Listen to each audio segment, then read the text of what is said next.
बिस्मिल्लाहिर्रहमानिर्रहीम, अस्सलाम वालेकुम। Welcome to my YouTube channel maths with Afshan. Students, हम कर रहे थे एक्सरसाइज 6.9 का क्वेश्चन नंबर 1। इसकी वीडियो मैं अपने चैनल पे अपलोड कर चुकी हूँ। इसमें हमने नेक्स्ट 3 टर्म्स को फाइंड करना था, लेकिन आपने साथ साथ ये भी बताना था कि जो सीक्वेंस है वो अर्थमेटिक है या ज्योमेट्रिक। क्वेश्चन 1 में हमने ये किया है। साथ ही मैं आपको बता दूं कि क्वेश्चन 1 में जो अर्थमेटिक और ज्योमेट्रिक सीक्वेंस को फाइंड करने के लिए हमने क्या देखा था कि अगर उनमें हम ऐड करते हैं सेम टर्म्स को, तो वो अगर आंसर सेम आता चला जाता है तो वो अर्थमेटिक होगा। अगर हमारे पास 2 टर्म्स हैं, उसमें अगर हम फर्स्ट वाली टर्म को मल्टीप्लाई बाय 2 करते हैं, उसका आंसर फिर नेक्स्ट वाला आता है, तो वो वाला जो हमारा सीक्वेंस है वो ज्योमेट्रिक होगा। लेकिन अभी जो क्वेश्चन नंबर 2 है, इसमें भी हमें इसी तरह करना है कि हमने आइडेंटिफाई करना है कि ये अर्थमेटिक सीक्वेंस है या ज्योमेट्रिक सीक्वेंस है। क्वेश्चन 2 की स्टेटमेंट को पहले पढ़ें। Identify each sequence are as arithmetic, geometric or neither.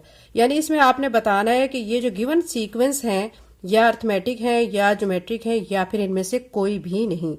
For an arithmetic sequence, अब यहां पे आपको ये कह दिया गया है कि अगर अर्थमेटिक सीक्वेंस होता है, गिव द कॉमन डिफरेंस, तो उनमें आपने डिफरेंस को देखना है। फर्स्ट क्वेश्चन में हमने क्या किया था, एडिशन की थी, लेकिन ये क्वेश्चन नंबर 2 में हम किसको देखेंगे, कॉमन डिफरेंस को। यानी 2 टर्म्स को माइनस करके जो आंसर आ रहा है, ठीक है, वो आगे आगे रिपीट हो रहा हो, ठीक है, ये देखना है। एंड ज्योमेट्रिक सीक्वेंस के लिए आपने क्या करना है, कॉमन रेशियो को देखना है, give the common ratio. Common ratio का मतलब क्या है कि आपने उनको डिवाइड करके देखना है, ठीक है। क्वेश्चन 2 के 1 से 6 तक तमाम पार्ट्स को 1 बाय 1 सॉल्व करते हैं। एक्सरसाइज 6.9 का क्वेश्चन नंबर 2 का जो फर्स्ट पार्ट है, उसमें हमें दिया गया 6, 14, 22। अब पहले हमने दो चीजों को इसमें जहन में रखना है कि एक तो इनका कॉमन डिफरेंस देखना है। अगर कॉमन डिफरेंस आ जाता है तो फिर तो वो अर्थमेटिक सीक्वेंस होगा। अगर कॉमन डिफरेंस नहीं आता है तो फिर हम उनकी कॉमन रेशो को देखेंगे, और कॉमन रेशो अगर आ जाती है तो फिर वो ज्योमेट्रिक सीक्वेंस होगा। अगर ना ही उनका कॉमन जो है रेशो आती है, ना ही उनका कॉमन डिफरेंस आता है, तो फिर वो उनमें से कोई सीक्वेंस नहीं होगा। अभी ये 14 है, 14 में से अगर आप 6 को माइनस करते हैं तो क्या आ जाता है, 8 आ जाता है, ठीक है। ये साइड पे मैं रफ वर्क में दिखा रही हूँ। फिर 22 में से अगर आप 14 को माइनस करते हैं तो फिर भी क्या आ जाता है, 8 आता है। इसका मतलब यहाँ पे सेम 8 8 आगे चलता जा रहा है, तो कॉमन डिफरेंस हम यहाँ पे लिख लेंगे 8। अब अगर हमारा कॉमन डिफरेंस आ जाता है तो फिर हमने कॉमन रेशो को चेक नहीं करना। कॉमन डिफरेंस हमारा आ गया है 8। उसके बाद अगर कॉमन डिफरेंस हमारा सेम आ रहा है तो फिर हम उसको सीक्वेंस को क्या कह देते हैं, वो हमारा अर्थमेटिक सीक्वेंस है, ठीक है। नेक्स्ट में पार्ट 2 में 4, 12, 36। अब इस पे आप गौर करें कि ये देखें, 12 में से अगर आप 4 को माइनस करते हैं तो क्या आता है, 8, और 36 में से 12 को माइनस करते हैं तो फिर क्या आता है, आप देख सकते हैं 24। तो ये तो सेम नहीं आ रहे हैं, तो अब इस पे अब ये कॉमन डिफरेंस तो इसका फाइंड नहीं कर सकते क्योंकि सेम नहीं आ रहे हैं। अब हम इसकी कॉमन रेशियो को फाइंड करेंगे। कॉमन रेशियो कैसे फाइंड की जाती है, जो सेकंड नंबर होता है उसको फर्स्ट नंबर पे डिवाइड करते हैं। 12 को ऊपर रखा, 4 पे डिवाइड करेंगे, 4 1 ज़ा 4, 4 3 ज़ा 12, 3 आ गया। अब क्या करेंगे, अब 36 को ऊपर रख के 12 पे डिवाइड करके देखते हैं। 12 1 ज़ा 12, 12 3 ज़ा 36, 3 और 3, यानी यहाँ पे 3 3 आता जा रहा है। इसका मतलब है कि ये हमारा कौन सा सीक्वेंस हुआ, ज्योमेट्रिक सीक्वेंस।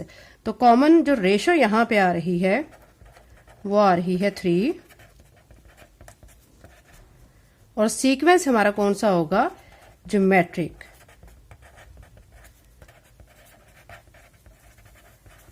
अब पार्ट 3 कर लेते हैं। पार्ट 3 में हमें दिया गया है 40, 46, 52। पहले हम इनको माइनस करके चेक कर लेते हैं। 46 में से 40 माइनस करते हैं तो हमारे पास डिफरेंस कितना आ जाता है, 6 है।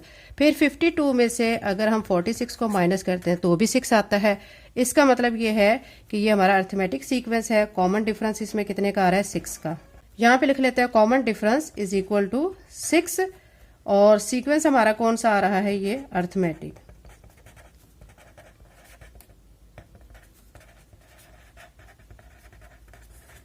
फोर पार्ट में देखें। 4 पार्ट में आपको दिया गया 7, 14, 28। अब 14 में से 7 माइनस करें तो 7 आता है। 28 में से 14 को माइनस करेंगे तो 14 आ जाता है। इसका मतलब यहाँ पे डिफरेंस तो नहीं चल रहा है क्योंकि सेम नहीं आ रहा। तो अब हम इसको डिवाइड करके देख लेते हैं। 14 को ऊपर रखेंगे, 7 पे डिवाइड करेंगे, 7 1 ज़ा 7, 7 2 ज़ा 14। फिर 28 को ऊपर रख के 14 पे डिवाइड करेंगे, 14 1 ज़र 14, 14 2 ज़र 28, यानी 2 2 इनमें आ रहा है, सेम आ रहा है डिवाइड करने पर। तो इसका मतलब है ये ज्योमेट्रिक सीक्वेंस है। और कॉमन रेशो इसकी क्या आ रही है, 2, यानी जो डिवाइड करके आंसर आता है ना वो कॉमन रेशो आता है, जो अगली टर्म्स तक वही का वही चल रहा होता है। तो ये 2 आ गया और सीक्वेंस हमारा हो गया ये ज्योमेट्रिक।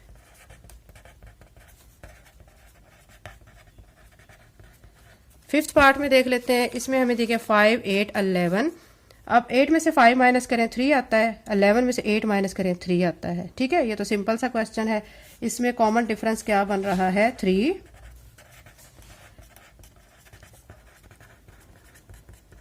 और फिर सीक्वेंस कौन सा हो गया, ये अर्थमेटिक।